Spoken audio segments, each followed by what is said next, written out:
There's a strange thing happening in gardens that mimic nature closely, especially under deep mulch beds. You dig a little, peel back the layers, and there they are. Earthworms, in massive numbers, swarming around what looks like a rotting root system. No kitchen scraps, no banana peels, no compost tea, just old, half-decayed plant roots. It turns out, this overlooked low-effort trick may be more powerful for attracting worms than any fruit waste or compost pile. And the best part? You don't even need to turn your soil or feed it weekly.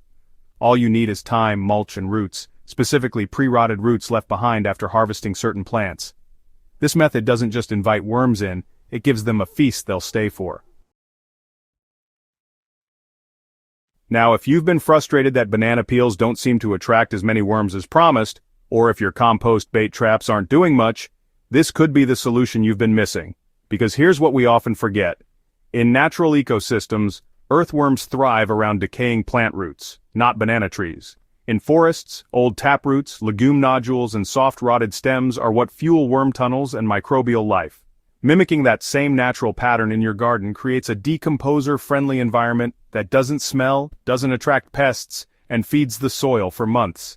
It's called the rotten root trap, and once you set it up, you won't believe the change in worm activity. Let's start with what this method really is. After harvesting plants like beans, radishes, turnips, or even okra, the usual instinct is to pull out the entire root system. But doing that disrupts soil life and removes a valuable resource, because those leftover roots are made of fibrous material that breaks down slowly and releases complex amino acids as they decay. These are compounds worms crave. They're not overly sugary like fruit waste, and they don't go sour or slimy in the soil. Instead, they rot steadily from the inside, providing both food and shelter for earthworms. Over a few weeks, these roots soften, collapse, and become the perfect bait. To make the rotten root trap work for you, it starts with timing. Don't rip out your plants as soon as you're done harvesting. Wait until the stems are dry and brittle, then cut the plant at the soil line. Leave the roots intact underground for at least 2 more weeks. If you want to speed things up, you can water the area occasionally or add a layer of compost tea to stimulate microbial activity. The goal is to get those roots to partially rot without fully disappearing. You'll know they're ready when the surface is slightly mushy and the surrounding soil smells faintly earthy, not sour. Alright, now comes the setup. Pick a spot where your soil could use a little boost, maybe those dry garden beds, tired containers, or even the compacted edges that never seem to thrive. Dig a shallow trench or just a little pocket, and gently extract the semi-rotted roots left over from your last crop. You want them to be soft but not totally liquefied. Lay these roots into the soil horizontally, about 2 to 3 inches deep.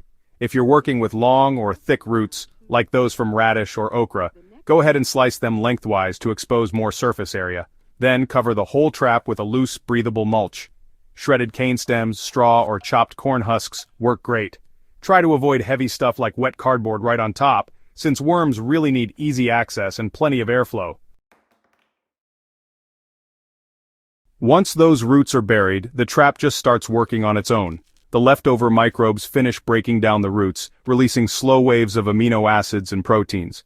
Worms pick up on these signals through the soil and start tunneling in, drawn by the scent. They'll eat the rotting material and leave behind all those nutrient-rich castings which stay right around the trap. Over time, you'll notice the soil in that spot gets darker, fluffier, and way more aerated. If you check back after a week or two, you'll probably see worm tunnels branching out from where you place those roots. So this isn't just about feeding worms, it's about colonizing your soil with them. So, what makes this little trick so effective, especially when you compare it to tossing in fruit waste? Well, it's all about how long it lasts and how steadily it releases nutrients. Banana peels, for example, break down super quickly, sometimes too fast to really give your soil long-term value. Plus, they can go anaerobic or get moldy if they're not buried just right. The rotten root trap, though, keeps breaking down for weeks, doesn't attract pests, and creates these micro-habitats that worms keep coming back to. It's low maintenance, totally free, and works best in those neglected or struggling beds that just can't handle a lot of constant feeding. So, which plants give the best roots for this? Well, beans and legumes are excellent because their roots are soft, high in nitrogen, and have nodules that worms seem to love.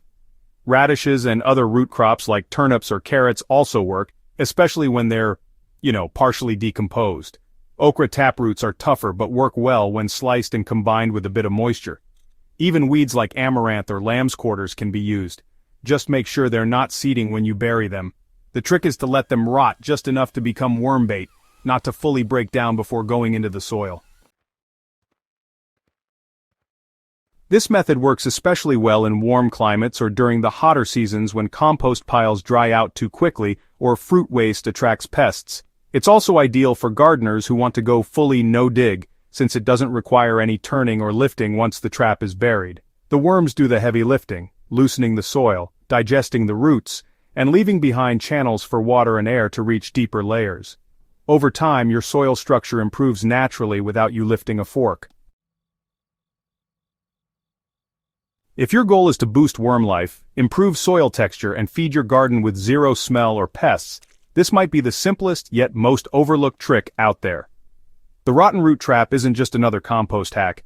It's a way of mimicking how forests and grasslands compost underground. It requires no bins, no turning, no store-bought inputs, just plant roots, patience, and mulch.